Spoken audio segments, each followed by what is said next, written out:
nosso convidado é professor de História e escritor. E ele une esses dois olhares para distribuir conhecimento pelas escolas do país. O nome dele, Rudá Ventura. Fala, Rudá. Tudo bem? Seja bem-vindo. Obrigado. Conta pra gente, como é que isso acontece? Você sai distribuindo conhecimento? Como é que funciona? Eu vou em escolas compartilhar poesia recitada, sempre contextualizada historicamente. A intenção é fomentar o gosto pela leitura, pela poesia, mas, ao mesmo tempo, oferecer um conhecimento mais amplo num contexto histórico. Sempre que a gente tem a oportunidade de mostrar um pouco o contexto que o escritor estava inserido quando produziu, contribui à percepção do aluno, da obra e da história também. E como surgiu a ideia desse projeto? Minha formação é história. Paralelamente, eu comecei a buscar associar a literatura, ainda lecionando, com os alunos, uma forma de tentar trazer a arte, a linguagem subjetiva, para contribuir com a percepção do aluno. Depois, à medida que eu comecei a preparar o livro, desenvolver os trabalhos em literatura, eu percebi que a possibilidade de juntar as duas áreas, a história, minha formação, a percepção de escritor, contribuiria também a esse conhecimento mais amplo para os alunos. E aí eu passei a realizar as palestras. E quais são os autores que você costuma abordar? Eu costumo recitar autores nacionais e autores estrangeiros também. Autores nacionais, geralmente Castro Alves, Vinícius, Cecília, Manuel de Barros. Internacionais, Pablo Neruda, Federico García Lorca, Lope de Vega. Então, a intenção sempre oferecer a poesia e o contexto histórico de cada escritor. Eu busco também forjar um ambiente de sarau. Ou seja, durante a apresentação, eu passo a convidar alunos, estudantes, comunidade escolar, para que de uma forma passional, ou seja, sem obrigação, venham, microfone aberto, e recitem. É sempre bacana também quando há um trabalho da escola em relação à poesia, porque aí quando eu vou à escola, os alunos eles já têm algum trabalho e isso facilita bastante. Por exemplo, de repente eu recito Vinícius. Então, quando eu recito Vinícius, eu falo um pouquinho da vida dele, o contexto em que ele viveu, as áreas que ele atuou, o contexto histórico da ditadura também, e aí eu recito o poema. Então, funciona mais ou menos dessa forma.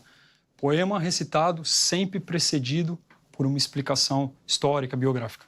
Opa, então eu quero saber um pouquinho então, do Castro Alves. Bom, Castro Alves, ele um poeta que, com toda a voz, com toda a força da poesia dele, muitas pessoas acham que ele teve uma vida longa.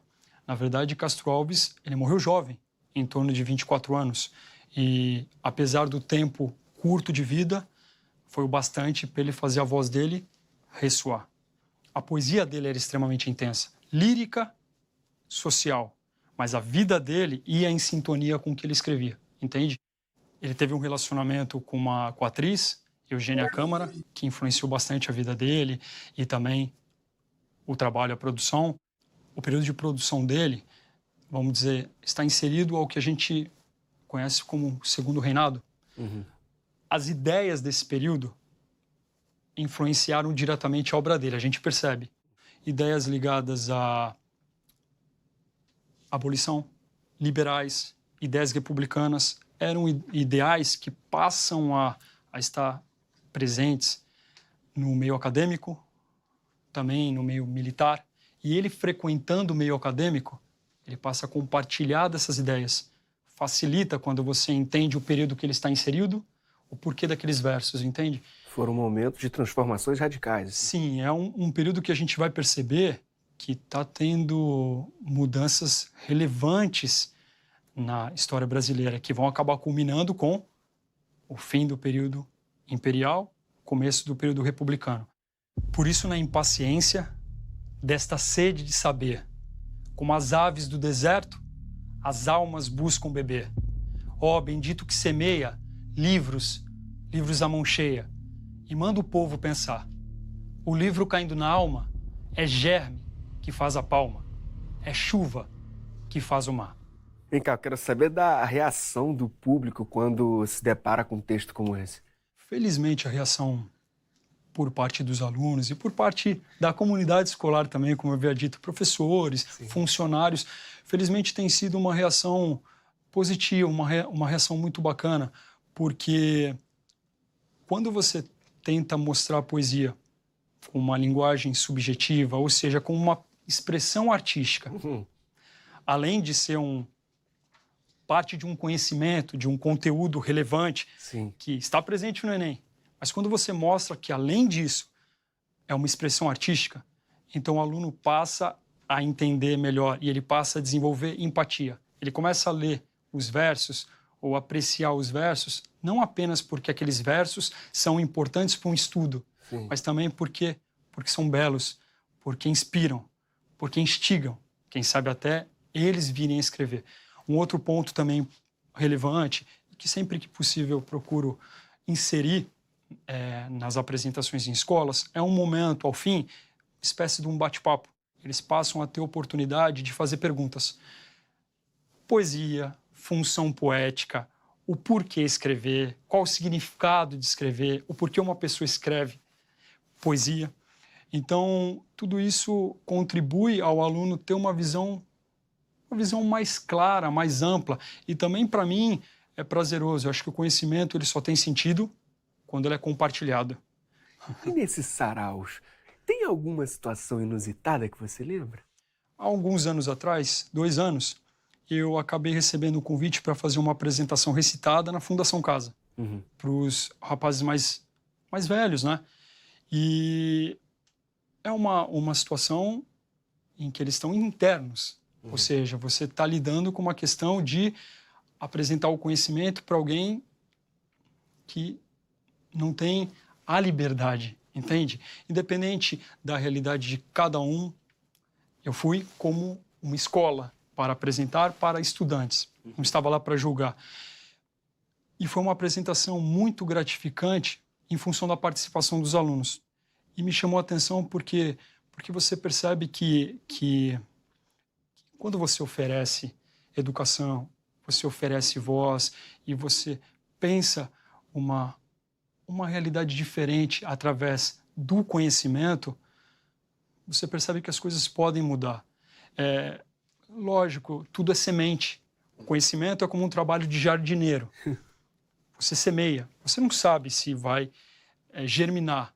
Você semeia porque você acredita. E quando você percebe que um local que parece tão distante, você percebe que por alguns minutos aqueles alunos, aqueles rapazes, eles passam a acreditar também, você sente que o conhecimento, a palestra, ela atingiu a sua função essencial. A gente falou um pouco do seu trabalho como historiador, professor e tal. Eu queria saber um pouco sobre o lado autor. Preamar é um livro que ele soma os poemas que eu tive a oportunidade de publicar em revistas literárias, em compartilhar em apresentações recitadas, e foi um trabalho que foi ocorrendo naturalmente. Em torno de 2 anos e meio, 2 anos, em que eu passei a desenvolver os trabalhos até o momento da publicação. Então, ter a oportunidade de publicar um livro no Brasil, de poesia, ter um apoio é realmente algo que dá orgulho, porque quem é do meio sabe o quanto é difícil. Ninguém escreve simplesmente poesia. Você vive em poesia. As palavras são uma extensão. Você escreve poesia porque você enxerga em poesia. A poesia, muito mais do que num livro, nas palavras, a poesia está no olhar. Você enxerga o mundo de uma forma e, de acordo com a maneira que você enxerga, as palavras se tornam uma extensão, entende? Então é interessante até essa questão até da função poética, né? Por que da linguagem poética? É natural. E aí a questão da empatia, né? Quando o aluno consegue sentir e ir para o mesmo local que você estava quando escreveu. Eu vou recitar um poema que eu tenho, todos eu tenho carinho, né? Mas é um poema que eu tenho bastante carinho, porque foi o primeiro poema que eu recitei em escola.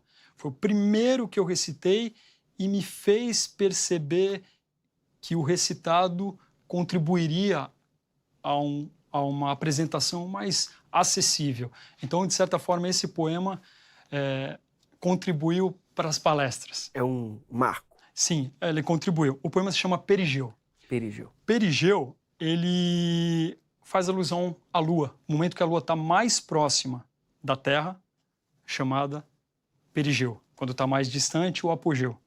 E aí, o perigeu é um momento que interfere diretamente na maré. Interfere nas águas, interfere na natureza como um todo, interfere no ser humano também. Às vezes eu te encontro nesse céu, que paira sobre o mundo feito um véu, cobrindo de azul a minha sina. Às vezes eu te vejo na neblina, enquanto vaga o dia pela noite, e tarda aos nossos olhos se mostrar. Às vezes te procuro junto ao mar, e nele sempre eu miro um espelho, que a imagem do teu corpo faz sonhar, um sonho que me afasta do devaneio. Às vezes, quando cheia, sou só meio, e às vezes, quando nova minha fonte, inundas de saudade a quem não tenho, à espera no ocaso da outra fronte. Às vezes eu te encontro, às vezes eu me perco, às vezes eu te sinto e noutras nem te vejo, mas sempre a tua face é um enleio, a vida que eu desejo imaginar. Show de bola. Obrigado. Bom, eu tenho certeza que o pessoal de casa quer saber mais sobre você, sobre o seu trabalho. Onde busca informação? Facebook, Rudá Ventura, poemas, apresentações estão disponíveis lá. Recentemente eu criei um Insta também, onde são compartilhados poemas em formato com imagem. O livro está disponibilizado tanto pelo site da editora Laranja Original, e ele também é encontrado em livrarias São Paulo, Rio, e felizmente tem se estendido, né? Então o livro ele está disponível para ser compartilhado. Show de bola. Rudá, muitíssimo obrigado, parabéns pelo trabalho. Eu agradeço de novo pela oportunidade, por estar conversando, compartilhando um pouco do conhecimento, especialmente falando de poesia aqui com vocês. Foi um prazer, agradeço de novo o convite. Obrigado. Obrigado eu. Por estender um pouco do seu conhecimento a gente. Um prazer. Galera, é isso aí. A boa é não perder tempo e cair dentro da leitura de poesia. É poesia, conto, enfim, de todos os gêneros da literatura. Já se inscreveu no nosso canal? Lá você acompanha várias outras entrevistas imperdíveis como essa. youtube.com/TV Escola. Até a próxima. E não esquece, desculpa, pode ir.